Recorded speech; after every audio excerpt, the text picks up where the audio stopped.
चलिए, पिछले हमारे वीडियोस में हमने इंट्रोडक्शन देखा था क्रोमेटोग्राफी का।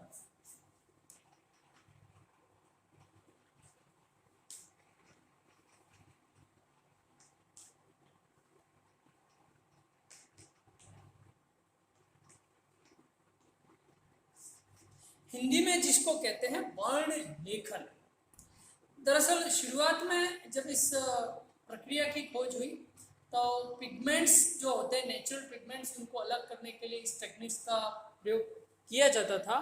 लेकिन अब इस टेक्निक में कई एडवांसमेंट हो चुके हैं और केवल पिगमेंट ही नहीं बल्कि different type of macromolecules like protein and different type of ion in the mixture can be separated with the help of this technique. So I would like to first discuss about what is the principle of these techniques, what are the advantage and what are the variations in this technique. चलिए पहले हम चर्चा करते हैं chromatography का मूल सिद्धांत क्या है. तो देखिए, यह किसी मिश्रण के अवयवों को पृथक करने के लिए काम में लाई जाती है.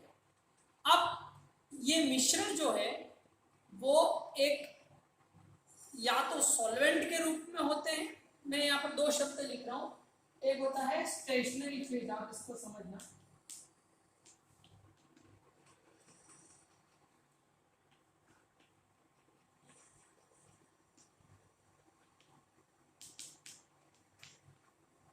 एक मैंने लिखा स्टेशनरी फेज, दूसरा लिखा मैंने मोबाइल फेज.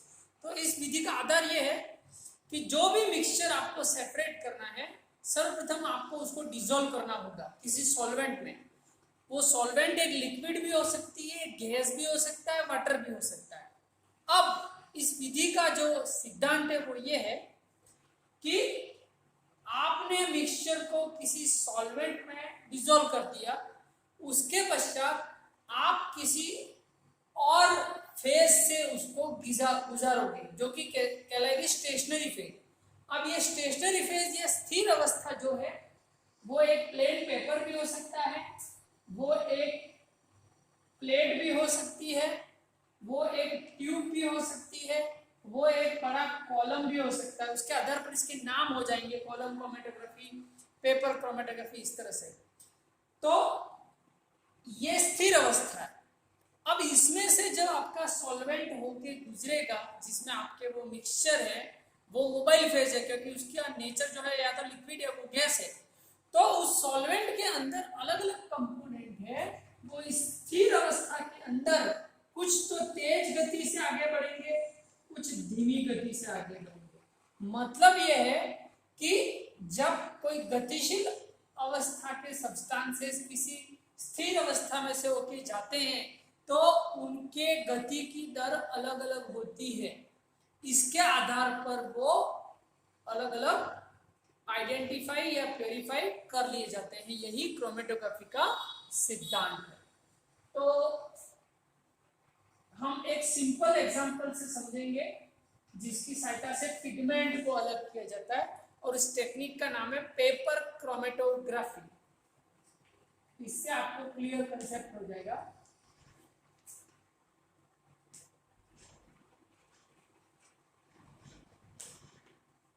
चलिए, पेपर क्रोमेटोग्राफी में क्या करते हैं,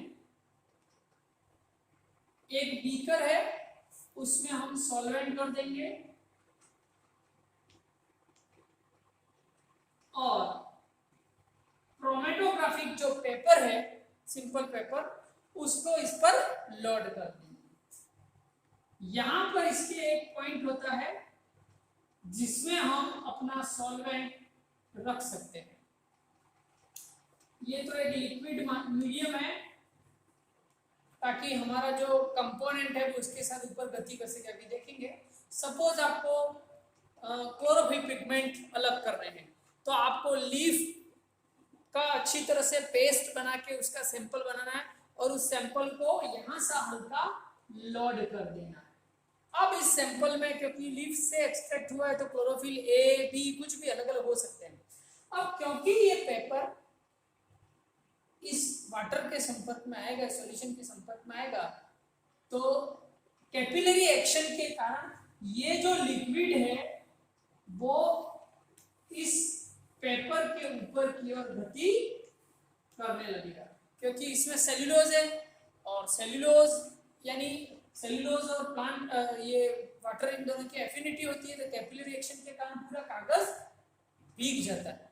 तो यहाँ पर ये पेपर एक स्टेशनरी फेज है और अब ये जो वाटर या सॉल्यूशन अपर ऊपर की ओर मूव कर रहा है, तो इसके साथ हमारा जो यहाँ पर सैंपल रखा है वो जो सॉल्वेंट है वो भी इसके साथ ऊपर की ओर गति करेगा, कुछ इस पॉइंट पर जाएगा, कुछ इस पॉइंट पर जाएगा, कुछ इस पॉइंट पर जाएगा। तो हम इसको ए बी सी अलग अलग नाम दे देते हैं। तो इनकी अलग अलग पोजीशन के आधार पर हम इनको आइडेंटिफाई कर सकते हैं या एक्सट्रैक्ट कर सकते हैं। तो मूल इसका आधार क्या है कि एक स्थिर अवस्था है, एक गतिशील अवस्था है। गतिशील अवस्था में हमारा मिक्सचर है, अब वो जब स्थिर अवस्था से जाएगा तो गतिशील अवस्था में जो हमारे अणु हैं जिनको पृथक करने हैं, कुछ तेज गति से आगे बढ़ेंगे, कुछ धीमी गति से आगे बढ़ेंगे, कोई यहाँ आया, कोई यहाँ आया, कोई यहाँ आया, इस तरह से हम इसको सेपरेट कर लेंगे। तो जो पिगमेंट को अलग किया गया था इसी टेक्निक के द्वारा अलग किया गया था, जिसको कहते हैं पेपर क्रोमेटोग्राफी। तो यहाँ पर एक शब्द आता है आरएफ, एग्जाम में पूछा भी जाता है, रिलेटिव फ्रंट। हर एक कंपोनेंट का आरएफ अलग अलग होता है। वो क्या होता है कि सॉल्यूट और सॉल्वेंट कि सॉल्यूट के द्वारा कितनी डिस्टेंस ट्रैवल की गई इस पॉइंट से और सॉल्वेंट के द्वारा कितनी डिस्टेंस ट्रैवल की गई, तय की गई दूरी, विलेय के कणों द्वारा तय की गई दूरी बटे विलायक के कणों द्वारा तय की गई दूरी, उन दोनों का अनुपात कहलाता है आरएफ।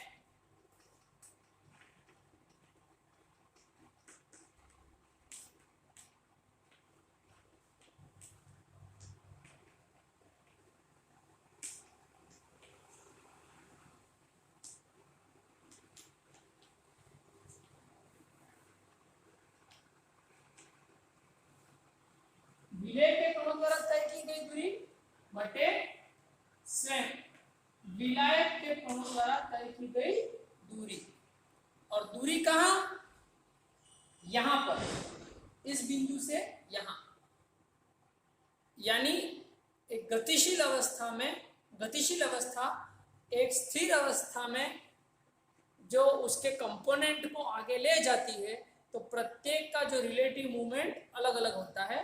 तो ये आरएफ वैल्यू जो है वो हर एक के लिए ज्ञात किया जाता है। अब आजकल इस टेक्निक में कई वेरिएशन आ चुकी है,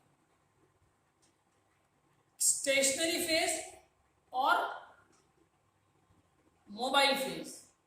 कभी कभी जो मटेरियल मोबाइल फेज में काम आता है, कभी स्टेशनरी में, कभी स्टेशनरी में काम आता है, कभी वो उसको मोबाइल में काम में लिया जाता है। इस आधार पर इसके कई प्रकार के वेरिएशन होते हैं।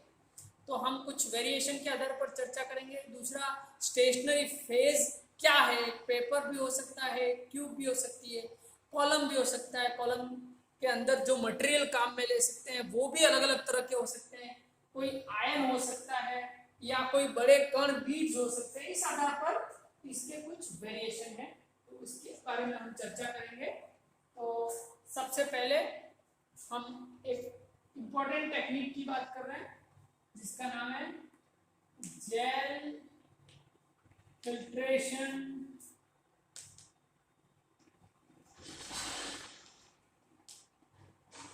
क्रोमेटोग्राफी। Gel filtration chromatography. देखिए इस तकनीक का आधार क्या है, इसमें ऐसे कुछ कॉलम काम में लिए जाते हैं और इस कॉलम के अंदर पोरस बीड्स, बीड्स यानी मोती जो कि अंदर से कैसे हैं, छिद्र युक्त हैं, उससे इसको भर दिया जाता है कॉलम को। और ये अंदर से ये मैं मैश टाइप बना रहा हूं ताकि क्लियर हो कि ये कैसे है, छिद्रित है। तो छिद्रित बीड्स या मोती जैसे मटेरियल से कॉलम को भर दिया जाता है।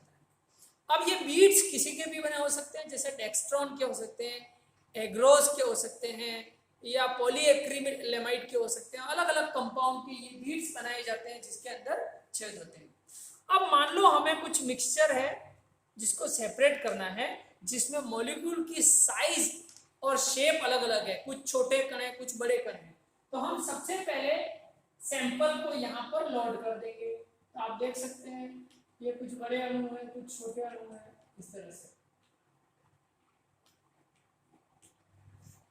अब जब इस मिक्सचर को हम लोड करेंगे तो जो छोटे आकार के अणु हैं वो तो इस पोर के अंदर या बीड के अंदर प्रवेश कर जाएंगे, क्योंकि इनका आकार छोटा होता है। जबकि जो बड़े आकार के अणु हैं वो इन बीड में प्रवेश नहीं करते और वो सबसे पहले इस कॉलम से बाहर निकल जाते हैं। यानी इस तकनीक का आधार क्या है कि अपेक्षाकृत बड़े आकार के अणु कॉलम से पहले निकल जाते हैं, छोटे आकार के अणु इन बीड्स के अंदर धस जाते हैं जो बाद में निकलते हैं। इनको पृथक करने का भी तरीका होता है, लेकिन अभी केवल हमें कॉन्सेप्ट समझना है।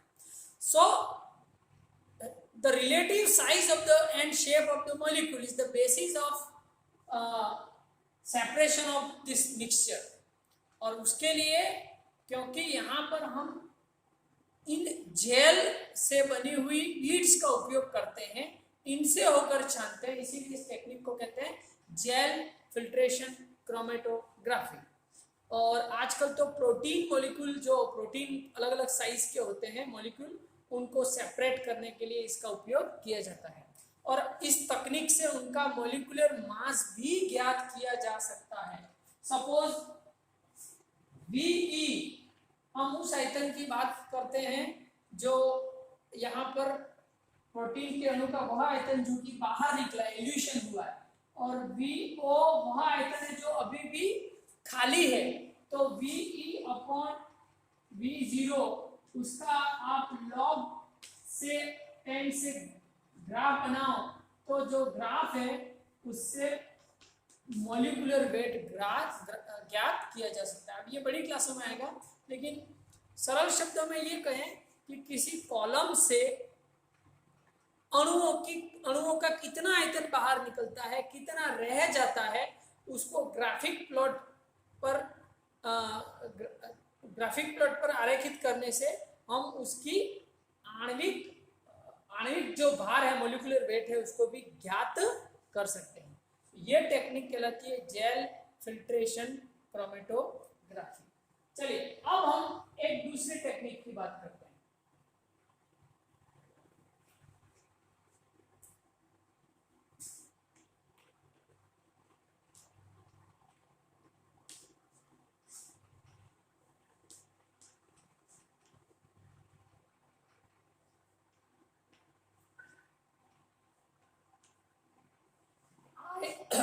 Ion exchange chromatography. देखिए हम जानते हैं दो तरह के आयन होते हैं, धनायन और ऋणायन। विपरीत आवेशों में आकर्षण होता है और समान आवेशों में प्रतिकर्षण होता है। इस टेक्निक का भी यही आधार है। सपोज ये कॉलम है और उसमें मान लो आपने ऐसे कंपोनेंट लिए हैं जिस पर धनावेश है।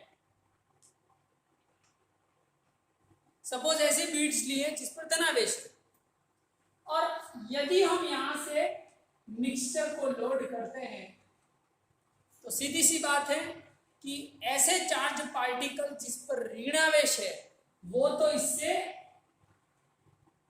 जुड़कर यहीं रह जाएंगे, जबकि धनावेशित जो पार्टिकल है वो निकलकर बाहर आ जाएंगे। इसको कहते हैं आयन एक्सचेंज क्रोमेटोग्राफी। और इसका उल्टा, यदि हमने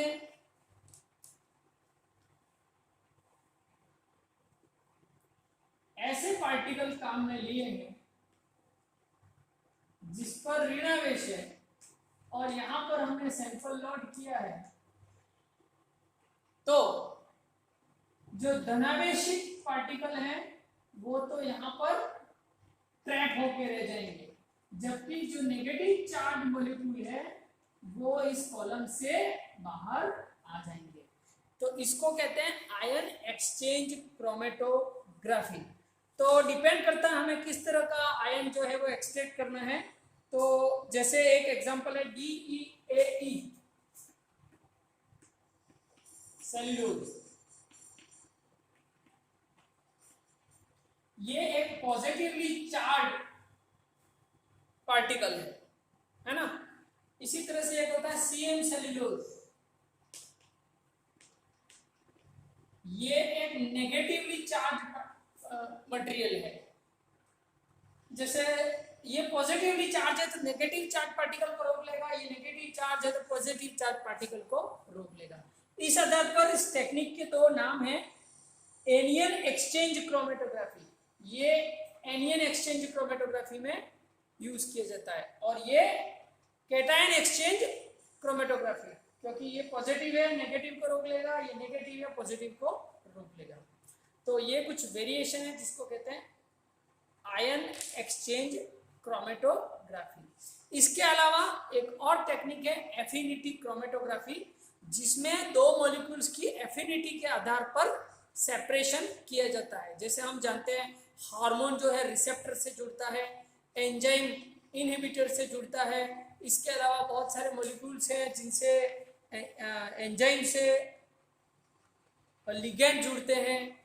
आपने एंटीजन और एंटीबॉडी का रिलेशन पढ़ा होगा। तो ये जो आपस में एफिनिटी वाले हैं, एंटीबॉडी एंटीजन, एंजाइम रिसेप्टर है ना, एंजाइम इनहिबिटर और हार्मोन रिसेप्टर, इन मॉलिक्यूल को भी इन कॉलम में उपयोग करके हम उनको सेपरेट कर सकते हैं, जिसको हम कहते हैं एफिनिटी क्रोमेटोग्राफी।